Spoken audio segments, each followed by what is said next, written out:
Salam dan bahagia berjumpa kembali dalam video demonstrasi kontekstual modul 3.1. Pada video kali ini saya akan mewawancarai dua orang kepala sekolah terkait dengan pengambilan keputusannya berdasarkan nilai-nilai kebajikan. Sebelumnya saya akan perkenalkan diri dulu. Nama saya Putunita Yuliana Wedayanti. Saya CGP Angkatan 8 Kabupaten Jembrana. Bersama ini pula saya perkenalkan fasilitator saya Bapak Muhammad Sadik SPD dan pengajar praktik Ibu Ida Ayu Putu Adnyaningsih SPD MPD.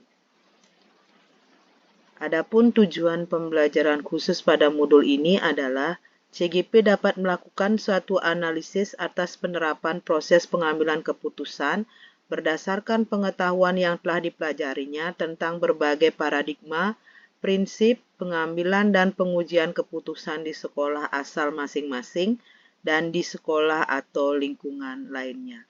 Berikut akan saya tampilkan video hasil wawancara saya kepada kepala sekolah yang ada di lingkungan sekolah saya. Selamat pagi Pak De. Ya, selamat pagi Bu Nita. Terima kasih atas waktunya hari ini karena Bapak sudah bersedia untuk saya wawancarai. Baik Bapak, terkait dengan posisi Bapak sekarang sebagai seorang pemimpin atau sebagai seorang kepala sekolah, tentunya Bapak pasti saja dalam setiap hari itu mengambil sebuah keputusan Bapak. Nah, kira-kira dalam pengambilan keputusan yang Bapak lakukan, apakah pernah mengalami dilema Pak? Tentunya saya rasa setiap sekolah pasti ada itu ya, mengambil keputusan atau menemukan masalah terkait dengan dilema EPK itu, saya rasa pasti setiap sekolah ada. Ya. Kemudian karena Bapak mengatakan tadi bahwa dalam keputusan yang Bapak ambil itu pernah Bapak mengalami dilema seperti itu, kalau boleh tahu keputusan yang seperti apa itu Pak? Atau masalahnya seperti apa? Jadi dia ceritakan Bung Eti yang suatu saat pernah mengalami masalah yang rasa itu adalah sebuah dilema kita ya. Jadi saya punya guru ya dalam keadaan sakit ya. Jadi dalam beberapa rentang waktu dia tidak bisa mengikuti kegiatan di sekolah. Jadi dia tidak masuk sekolah begitulah. Jadi itu yang rasa adalah sebuah dilema etika. Kita ingin menjalankan sesuatu yang benar sesuai aturan, tapi di lain sisi guru tersebut, ibu tersebut juga benar bahwa dia dalam keadaan sakit dan tidak bisa mengikuti kegiatan di sekolah. Jadi dalam keputusan yang Bapak ambil termasuk mengalami kesulitan Bapak seperti itu ya, karena gurunya satu sisi sakit, kemudian satu sisi harus menjalankan aturan seperti itu. Nah, Bapak selama ini bagaimana Bapak dapat mengidentifikasi kasus tersebut yang merupakan dilema etika atau rujukan moral? Oke, dari kasus tersebut bisa kita yang simpulkan bahwa itu adalah sebuah dilema etika karena itu benar versus benar ya. Di satu sisi kita sekolah yang sebagai pimpinan ingin menegakkan aturan, kan itu benar Bu. Di satu sisi benar juga bahwa guru yang bersangkutan memang dalam keadaan sakit dan tidak bisa dia melakukan tugasnya di porsinya di sekolah seperti itu. Kemudian Bapak selama ini bagaimana Bapak menjalankan atau mengambil keputusan di sekolah, terutama untuk kasus-kasus di mana ada dua kepentingan yang sama-sama benar atau sama-sama mengandung nilai kebaikan. Jadi seperti apa Bapak selama ini dalam pengambilan keputusannya? Selama ini ya yang lebih mengedepankan pada sisi kemanusiaan dan yang penting yaitu komunikasi ya. Jadi komunikasi itu sangat penting menurut yang bagaimana kita berkoordinasi dalam menyelesaikan masalah ini, yang juga melaksanakan melakukan koordinasi ke atasan langsung, mengadakan musyawarah dengan teman-teman lain di sekolah, dengan guru juga melakukan pendekatan kepada guru yang bersangkutan. Jadi seperti itulah pengambilan keputusan Bapak di sekolah. Jadi langkah-langkah atau prosedurnya itu mungkin hampir sama Bapak ya. Langkah-langkah yang Bapak ambil atau prosedur yang Bapak ambil dalam menyelesaikan permasalahan tersebut. Jadi seperti apa gitu Pak? Oh, kalau secara prosedur itu pasti yang pertama adalah kita melakukan koordinasi terhadap atasan.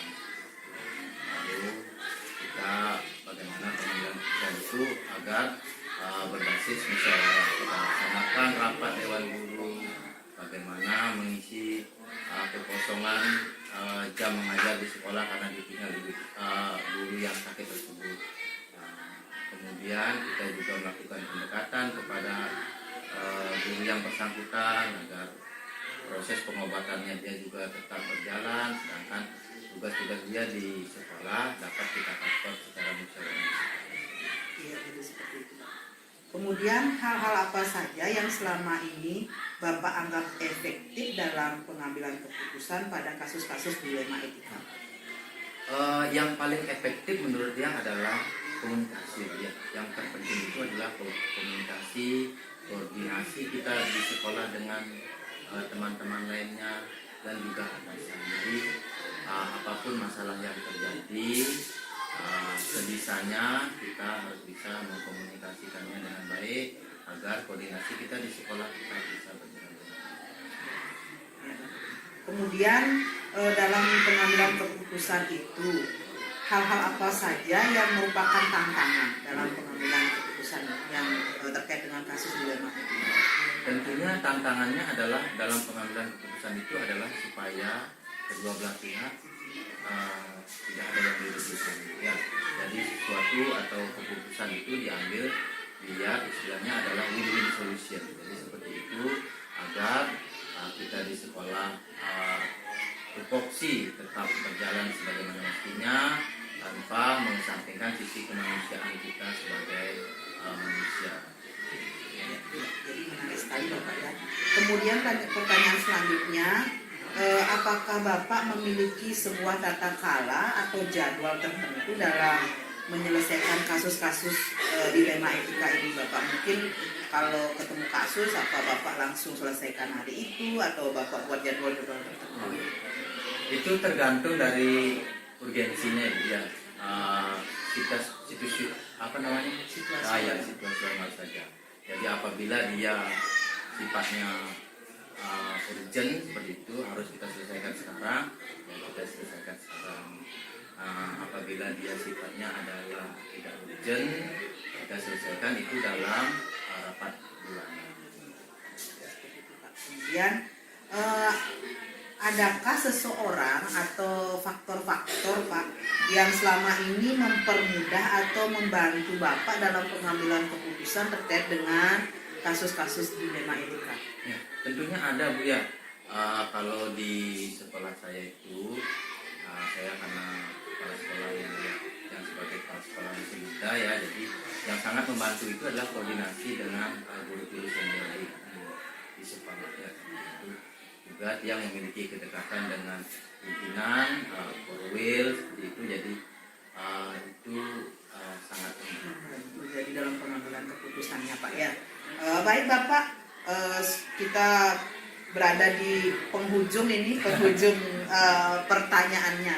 Nah, dari apa yang sudah Bapak sampaikan dalam kegiatan tadi, wawancara tadi, pembelajaran apa yang dapat Bapak petik dari pengalaman Bapak terkait dalam pembuatan keputusan? Yang dapat yang sampaikan di sini adalah bagaimana kita sebagai pimpinan dalam suatu pengambilan keputusan itu, yang pertama itu adalah mengutamakan urgensi ya, urgensi mana yang menjadi prioritas kita. Apabila masalahnya adalah sesuatu yang harus kita selesaikan sekarang, kita selesaikan sekarang. Apabila dia tidak urgen atau tidak terlalu mendesak untuk diselesaikan, kita selesaikan belakangan, dan semuanya itu berada di dalam garis kemanusiaan. Jadi kita harus memiliki sisi kemanusiaan yang tinggi, dan segala keputusan yang kita ambil itu adalah ujung-ujungnya untuk kepentingan siswa. Jadi Jadi Iya. keputusan Bapak yang ambil berpihak pada siswa atau Ya, murid. sesuai dengan asas kurikulum Merdeka adalah murid. Segala keputusan di sekolah harus berpihak kepada siswa. Ya. Itu Ibu. Baik Bapak, terima kasih Bapak atas waktu yang sudah diluangkan. Oke. Selamat pagi Bapak. Selamat pagi Bu. Ya, terima kasih atas waktunya ini sudah meluangkan waktu Bapak pagi ini untuk saya wawancarai. Gimana kabarnya Pak? Sehat? Ya syukur sehat. Ibu bagaimana Pak? Ya sehat juga Pak. Alhamdulillah sehat. Baik Bapak, saya mulai saja wawancara hari ini terkait dengan tugas saya sebagai CGP Bapak. Saya sudah masuk sekarang di modul 3.1 Bapak terkait dengan pengambilan keputusan dengan menggunakan nilai-nilai kebajikan. Begini Bapak, terkait dengan peran Bapak atau posisi Bapak sekarang menjadi kepala sekolah, tentunya ada banyak sekali keputusan yang sering Bapak ambil kan seperti itu Pak. Dari keputusan yang Bapak ambil, pernahkah Bapak mengalami dilema Pak? Sering kalau itu. Oh, sering Pak. Sering Bu. Ya. Karena dalam pengambilan keputusan beberapa kali itu sering sekali kita merasa dilema Bu. Memang sering kali kita merasa dilema sebelum mengambil keputusan. Ya. Kalau boleh tahu Pak, terkait dengan keputusan apa yang Bapak ambil itu ketika Bapak mengalami dilema? Yang terakhir ini yang membuat saya dilema Bu, terkait rekan-rekan guru maupun staf yang ingin meminta izin. Nah, di Bali kan ada hari-hari suci ya. Beberapa minggu lalu kan ada hari suci yang kita peringati.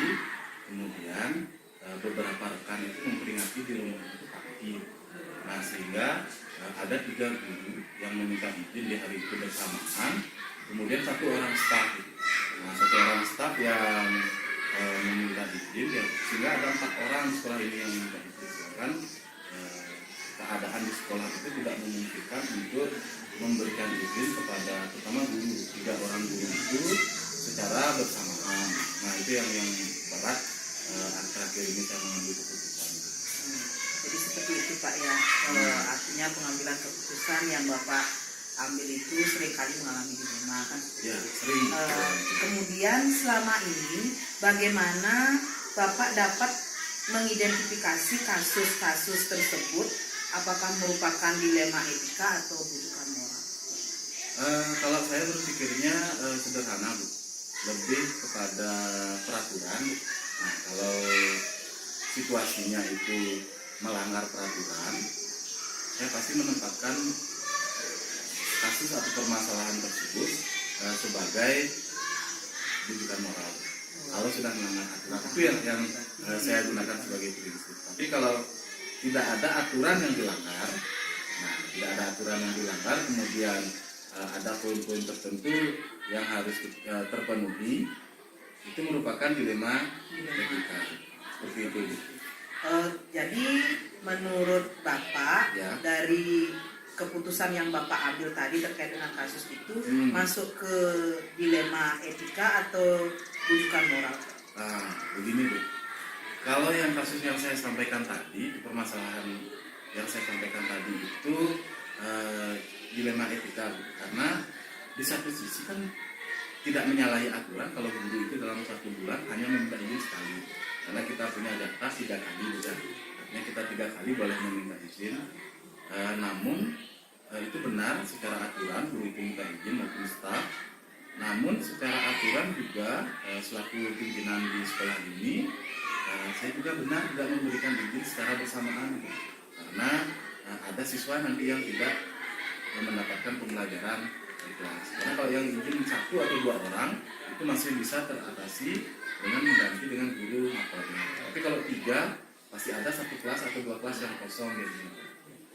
Seperti itu ya. Jadi kasus yang Bapak sampaikan itu masuk ke dilema etika. Ya. Nah, kemudian selama ini bagaimana Bapak menjalankan pengambilan keputusan di sekolah, terutama untuk kasus-kasus di mana ada 2 kepentingan yang sama-sama benar, kemudian sama-sama mengandung nilai kebajikan. Saya menentukan pertama skala prioritasnya dulu. Mana yang harus diutamakan kan seperti itu. Karena kita kan dalam mengambil keputusan kadang-kadang tidak sempat berpikir terlalu lama. Ada keputusan yang harus cepat kita ambil, kemudian ada keputusan yang memang ada waktu untuk kita mengkaji terlebih dahulu.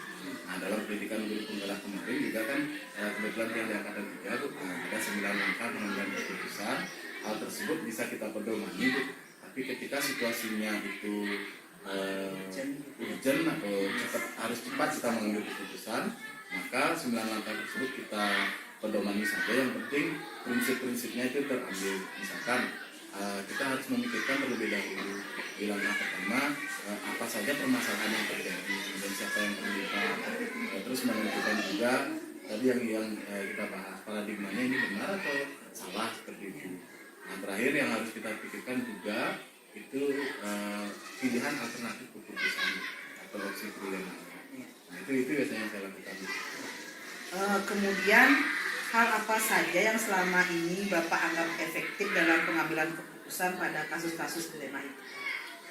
Yang efektif ya, apa saja hal yang menjadi membuat keputusan itu efektif. Kita lihat situasinya yang pertama, kita amati situasinya, kemudian seberapa besar kerugian kan yang kita bilang, kerugian yang akan timbul dari keputusan tersebut. Dampak negatifnya. Dampak negatif kita juga pikirkan dampak positif dari hasil keputusan itu. Kalau memang lebih dominan dampak positifnya, itu yang menjadi pertimbangan utama. Kemudian langkah-langkah atau prosedur seperti apa yang biasa Bapak lakukan selama ini? Mungkin terhadap kasus-kasus lain. Ya. Langkah-langkah atau prosedur yang saya lakukan itu yang pertama pasti menentukan terlebih dahulu seperti yang dikatakan tadi. Menentukan terlebih dahulu siapa yang terlibat, kemudian aspek-aspek saja yang harus dipertimbangkan. Legalnya juga artinya dari sisi aturan yang utama. Kalau memang itu tidak melanggar aturan, tidak ada aturan yang dilanggar, berarti keputusan itu kan sebenarnya bisa diambil yang mana saja. Di sana kita letak kita sebagai pemimpin dalam posisi yang tidak ada salah, cuma tidak memenuhi kebutuhan atau keinginan semua orang. Kemudian hal-hal apa saja yang selama ini menjadi tantangan dalam pengambilan keputusan berkaitan dengan kasus-kasus dilema etika? Berkaitan dengan kasus dilema etika, tantangannya besar. Tantangannya dalam diri kalau yang saya rasakan. Artinya kita sering dalam kepala itu berpikir bisa nggak keputusan ini mengakomodir semua kepentingan semua orang. Itu kadang tantangan utamanya. Kita dalam pikiran itu ada kekhawatiran kadang kalau kita mengambil keputusan A tidak salah dari sisi aturan, kita mengambil keputusan B tidak salah, tapi keputusan A akan merugikan pihak yang B. Itu yang saya katakan. Jadi seperti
Pak ya.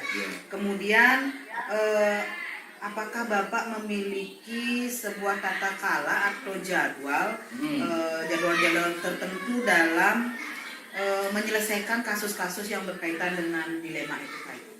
Kalau kasusnya sifatnya itu kejadiannya saat ini dan dikatakan saat ini, maka saat itu juga kita selesaikan permasalahannya. Tapi kalau kasusnya itu ada waktu untuk kita selesaikan, kita kan punya jadwal rapat itu, kemudian kita juga punya hari-hari efektif itu setelah kegiatan pembelajaran kita masih punya refleksi selama kurang lebih 1,5 jam. Itulah yang dimanfaatkan secara berkala untuk menentukan pengambilan keputusan. Iya. Nah, adakah seseorang atau faktor-faktor yang membantu atau mempermudah Bapak dalam mengambil sebuah keputusan terkait dengan kasus dilema etika ini? Kalau pihak-pihak yang terlibat sih kalau di sekolah ini semua bisa dikatakan, artinya guru, staf maupun komite yang ada di sekolah ini. Kalau keputusan itu sifatnya untuk sekolah, tentu kita harus mempertimbangkan semua. Saya minta masukan, saran dari rekan-rekan guru, staf, sehingga keputusan itu menjadi merangkum semua aspek dari itu yang memudahkan. Iya. Sudah tiba waktunya di penghujung pertanyaan ya Bapak ya. Nah, dari apa yang sudah kita laksanakan tadi atau perbincangkan dari tadi, nah pelajaran apa yang dapat Bapak petik terkait dengan pengambilan keputusan? Pengambilan keputusan itu tidak mudah, itu yang saya rasakan di awal, tetapi ketika sudah menjalani hal itu sebenarnya tidak terlalu sulit asal kita berpedoman pada nilai-nilai kebajikan yang ada. Dan yang kedua, kita tidak bisa mengambil keputusan yang sifatnya menyenangkan semua. Nah itu Bu, kita harus tetap mengutamakan siswa sebagai acuan dalam pengambilan keputusan. Jadi dalam keputusan yang Bapak ambil harus berpihak pada murid, intinya seperti itu Pak ya. Itu yang utama. Ya, baik Bapak, terima kasih atas waktunya.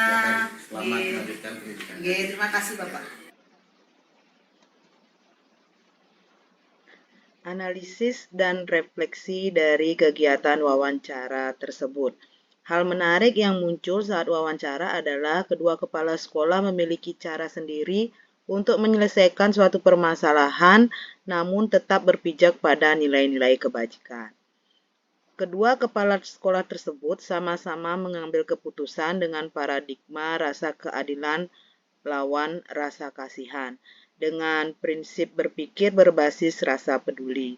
Namun dalam pengambilan keputusan, ada kepala sekolah yang sudah menggunakan 9 langkah pengambilan keputusan, namun ada yang juga belum menggunakan prosedur 9 langkah pengambilan dalam keputusan.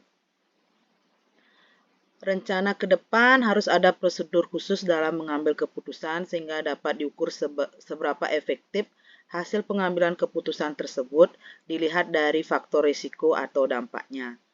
Saya akan menerapkan pengambilan keputusan dilema etika dengan berdasarkan paradigma dan prinsip yang sesuai dengan kasus yang dihadapi dan mengujinya menggunakan 9 langkah pengambilan keputusan sehingga memperoleh hasil keputusan yang bijaksana. Saya akan menerapkan proses pengambilan keputusan secepatnya, mulai dari lingkup terdekat yaitu lingkungan kelas saat menyelesaikan kasus yang dihadapi oleh murid. Berikut ditampilkan daftar tugas checklist refleksi wawancara. Yang pertama, isi. Hal-hal menarik apa yang muncul dari wawancara tersebut? Pertanyaan-pertanyaan mengganjal apa yang masih ada dari hasil wawancara bila dibandingkan dengan hal-hal yang Anda pelajari seperti 4 paradigma, 3 prinsip, dan 9 langkah pengujian. Apa yang Anda dapatkan? Nah, dari sini sudah muncul, sudah ada. Dan selanjutnya sampai pada checklist kegiatan nomor 6. Semua kegiatan di sini sudah muncul. Baik, demikian video pembelajaran saya kali ini. Semoga video ini bisa bermanfaat bagi kita semua. Akhir kata saya ucapkan terima kasih. Salam dan bahagia.